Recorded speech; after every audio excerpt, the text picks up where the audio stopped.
Merry Christmas Eve. I'm Dennis Ward. Welcome to APTN National News. The Assembly of Manitoba Chiefs have hired a law firm to look into systemic racism against First Nations people by the Winnipeg Police Service. This comes just days after an alleged altercation between as many as 5 officers and 1 First Nations man last Thursday. With more, here's T.R. Wheatley. That's the million-dollar question. Chad Panting is a lawyer hired to look at whether racism played a factor in how Winnipeg police handled an incident involving Larry Beardy's son, Chad Beardy, during the early morning hours of December 19 on Furby Street. I think racism is a big factor. Racism, and people don't understand. They're deliberately ignorant. Beardy of the Tatasqueyak Cree Nation has the support of the Assembly of Manitoba Chiefs, who have asked Panting of Cassidy Law Firm to look into the arrest of Chad Beardy. Winnipeg police say they received a report of a male and female arguing where one of the parties was armed with an edged weapon and attempting to stab the other. Police say when they arrived, the male was outside and armed. After he refused verbal warnings, he began walking towards them when a taser was used. The family and the lawyer say different, saying Chad didn't have a weapon in his hand when he was tased. Why does the police force 5 people deliberately injure my son?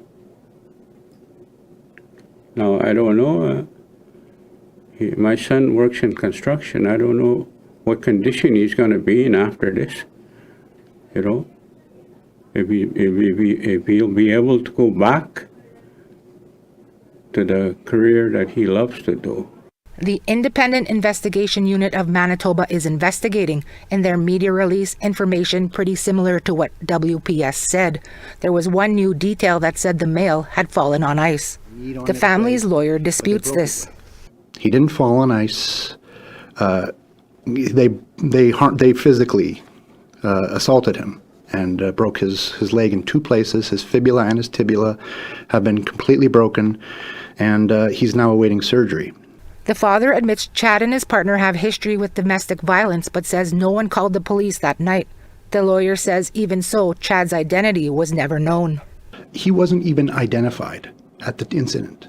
So how would the police be able to factor that into their assessment of the risk?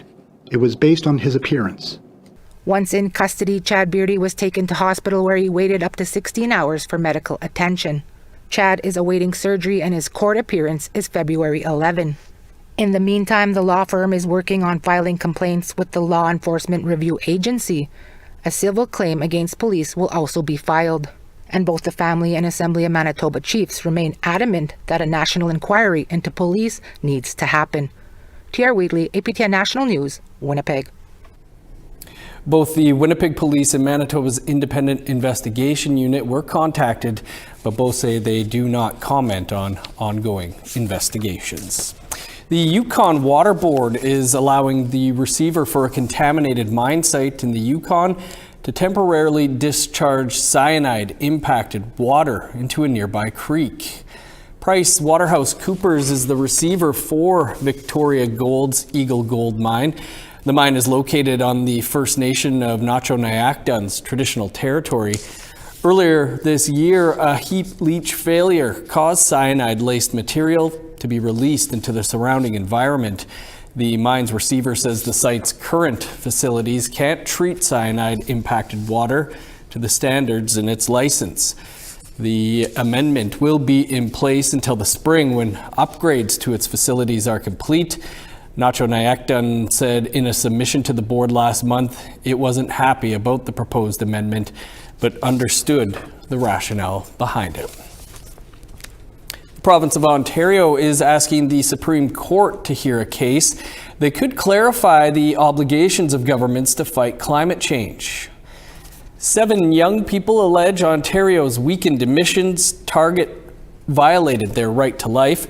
They also allege they're being discriminated against because young people will bear the brunt of the impacts of climate change. Ontario's lawyers are asking the court to determine whether the Canadian Charter imposes obligations on governments to fight climate change and to what extent. The U.S. Senate has unanimously approved the Truth and Healing Commission on Indian Boarding School Policies Act of 2024. The bill would establish a federal commission similar to Canada's TRC to investigate the country's Indian boarding school system. The bill was first introduced in May 2023 by Democrat Senator Elizabeth Warren. In addition to investigating the system, it would develop policy recommendations and implement a healing process for survivors, descendants, and communities. A bill of the same name was introduced in the House of Representatives by Democrat Sharice Davids in February this year. On Friday, the Senate bill passed with support from both sides. Next, it must pass in the House of Representatives to become law. Indigenous advocacy organizations, including the National Congress of American Indians, are calling for swift action from House leadership. Senator Brian Schatz is the chair of the Senate Committee on Indian Affairs. It is no small task for us to confront the unbearable burden of our history. Yet to stand before that history in silence, to remain idle while these wounds persist, is to turn away from one of the most fundamental acts of justice and healing that we are in a position to do something about. We have to turn the light on and let the truth out. And this is the work that we've done in the Senate now, and we do hope the House takes action and passes this incredibly important measure into law. Coming up after the break, we'll take a look back on the year that was in Alberta. Stick around.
Welcome back.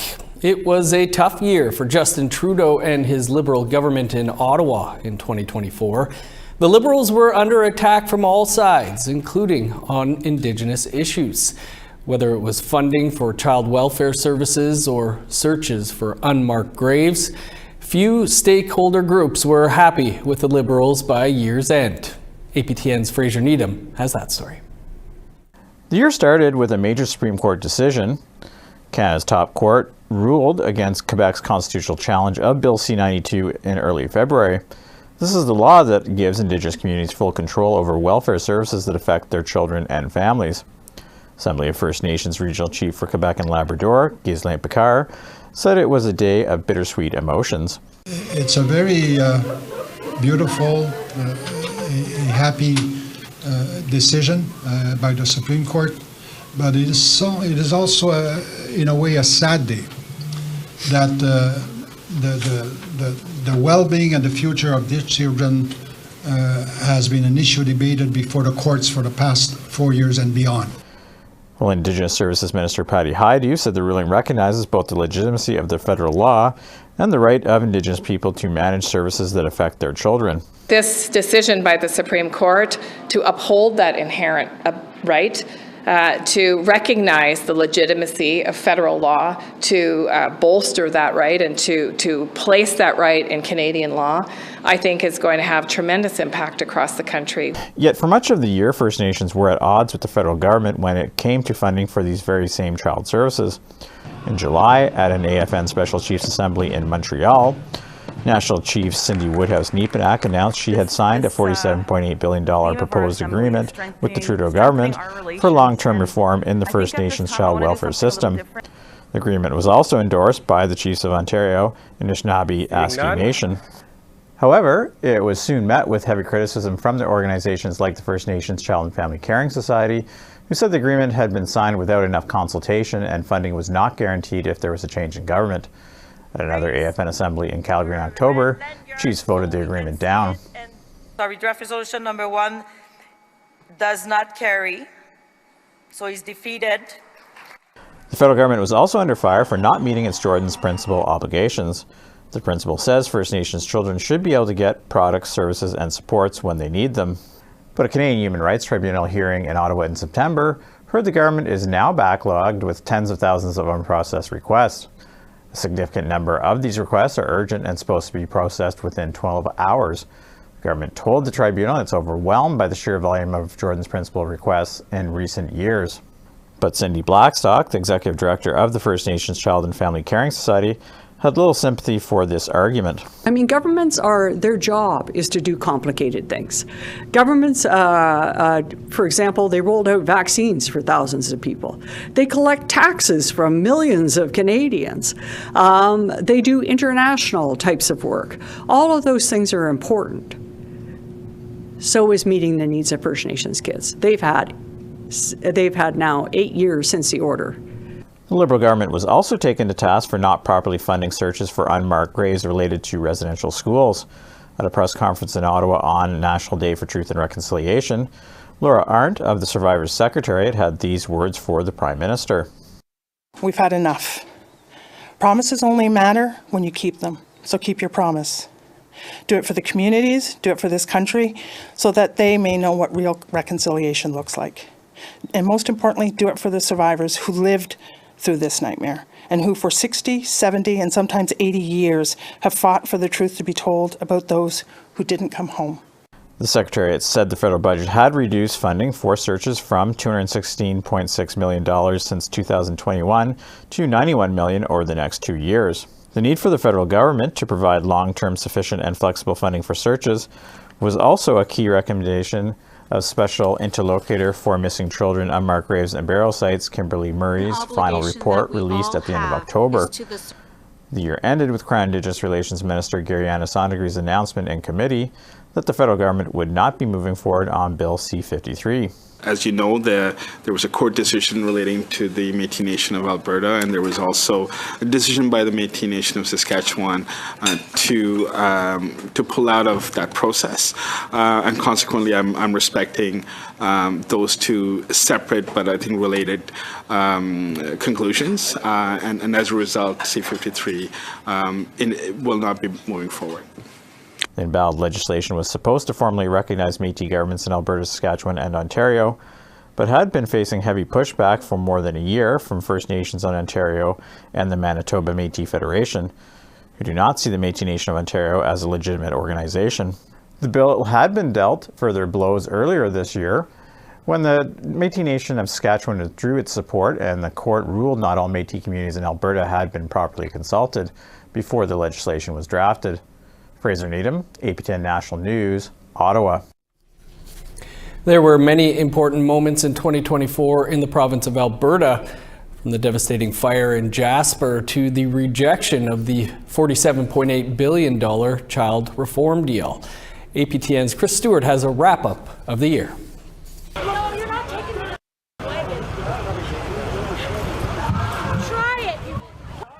On January 10th, Indigenous reporter Brandy Morin was arrested by Edmonton police while covering the dismantling of a houseless camp. Police said she refused to leave the taped-off area where police were working. She was held for 5 hours and charged with obstruction of a police officer. The charge was dropped March 1st. I always knew that there was risk of arrest because of the type of stories that I cover, but until it happens to you, you don't understand the emotional and psychological impact that it has on you. And I think that it is a tactic that they use to send that message, to impede, to insult, discredit, and to intimidate the media. In April, hundreds of community members, leaders from across Canada, family, and friends helped accomplished Grand Chief Wilton Littlechild celebrate his 80th birthday in the Enoch Cree Nation. Sharing the evening with family, I think it really is touching because in residential school, of course, that was the impact, was separation of family. And to have everyone come together as families and then as a community family is just really special. In July, a devastating wildfire raged through Jasper National Park, destroying almost 33,000 hectares of forest and 30%, 1/3 of the buildings in the town of Jasper, including homes, a historic church, and bridges. And to those in Alberta and around the world who have experienced the magic of Jasper, the magic is not lost and it never will be. Alberta's government will provide the support needed to families and community to recover and to rebuild stronger than ever. In late August, 15-year-old Haas Lightning was shot and killed by RCMP officers in Wetaskiwin after he called 911 for help. RCMP said they had to use deadly force in a confrontation with Lightning, even though he surrendered what they say were his weapons as he was ordered to. The Alberta Serious Incident Response Team is investigating. I don't think he was out to hurt anyone. He was scared. That's why he called the police for help. And how does a call for help turn into you getting killed by the police that you called for help? It doesn't make sense. On September 17th, 42-year-old John Wells from the Blood Tribe in southern Alberta died after an altercation with Calgary police. He was punched, tasered multiple times, and injected with a sedative. He died at the scene. The Alberta Serious Incident Response Team is investigating that incident as well. In October, the AFN held a special Chiefs Assembly in Calgary, where after 3 days of discussion, the majority of Chiefs voted against a $4.8 billion child welfare reform deal. Cindy Blackstock said the vote sent a clear message to Ottawa. This is a vote for children. And what is the most inspiring thing is that children should know how many people, how many of their leaders love them enough to come here and spend these days having these difficult conversations and making a very difficult decision. I think this is a great opportunity now to reset and make sure that the discrimination stops against First Nations children all over Canada, that it never happens again all over Canada, and that we ensure that every penny goes to maximum value for children and families. In November, 65-year-old Elvis Wakinu from the Samson Cree Nation told APTN that the furnace in his new home was not working. and he was living in a freezing house for almost a month. With temperatures falling, he said band leadership had failed to help him. Sometimes I go sit in my vehicle and try and warm up, especially in the night. So if only there could be help. A day or two after our story aired, his furnace was repaired, and he is now living comfortably at home. In November, the Alberta Child Advocate released annual reports that show Indigenous youth still being vastly overrepresented in the provincial child welfare system. And 64% of youth who died or were seriously injured in that system in the past year were Indigenous. Having Indigenous communities be at the helm and in the lead of their own process, of their own sovereignty, healing, reunification, family prevention, is critical to reducing the numbers of Indigenous children in care. And that is a highlight of some of the stories in Alberta in 2024. Chris Stewart, APTN National News, Edmonton. Thanks, Chris. Time now to take a look at this week's web poll questions. Should Chiefs be held to a higher standard? Yes, no, or unsure. Would charging healthcare workers with a crime eliminate braid cutting in hospitals? Yes, no, or unsure. And do you think 2025 will be less or more politically charged than 2024? Your options: more politically charged, less politically charged, or same amount? You can weigh in by visiting our website, aptnnews.ca. The federal government has given the go-ahead for Santa to enter Canadian airspace. More on that after the break.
Welcome back. Here's a look at your current conditions. -9 in Fredericton, -1 in Halifax, -22 in Kuujjuaq, 15 below in Nain, -8 with snow in Montreal, flurries, and 12 below in Chibougamau, -6 in Sault Ste. Marie, snow, and -9 in North Bay, -9 in Thunder Bay, 13 below in Sioux Lookout, -7 in God's Lake, snow and -9 for Norway House.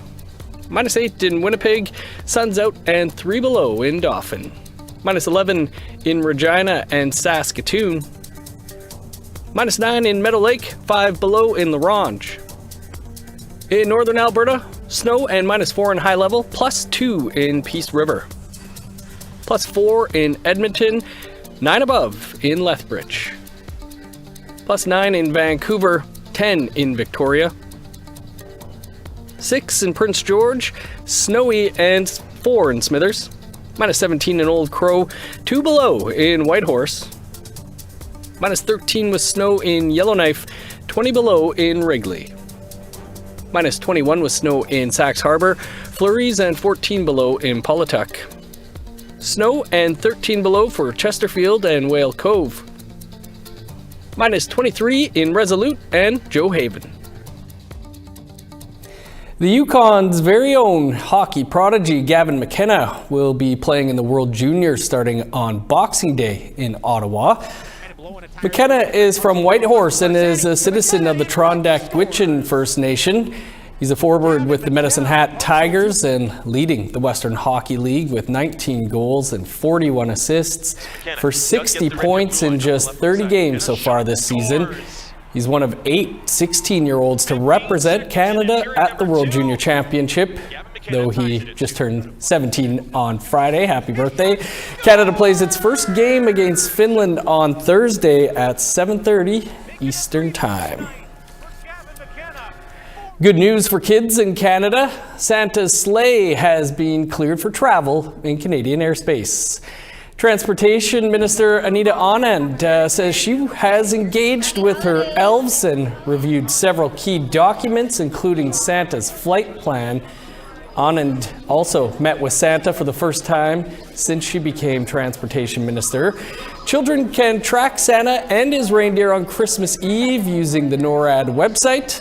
Anand says she stopped short of asking Santa for another Liberal mandate in the coming year. Traveling by turboprop instead of the traditional sleigh and reindeer, Santa and his elves have been crisscrossing northern Manitoba since the start of this week, bringing warm Christmas cheer to 22 First Nations.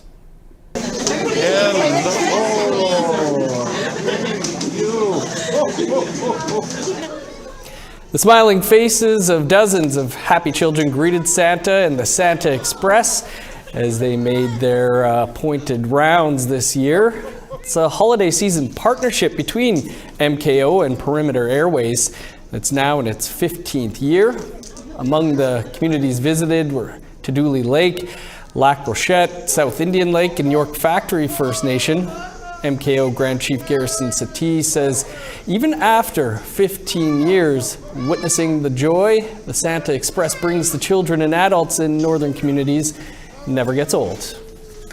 We do it because, we're impacting the lives of young people, we're impacting the lives of children, and I know that in the northern communities we need to continue to ensure that the children have something good happening in their lives, and also bringing inspiration to the kids is very important. Satie says although 22 MKO First Nation communities had a visit from the Santa Express this year, his organization hopes to grow that number in the coming years. Beautiful. Well, that's all the time we have for your APTN National News on this Christmas Eve. You can stay up to date with the very latest, of course, by visiting our website, aptnnews.ca. I'm Dennis Ward. Marcy Miigwech, thanks for being with us today and all year. We'll be airing new specials over the next week and returning here on January 2nd. From all of us here at APTN News, have a Merry Christmas and a Happy New Year.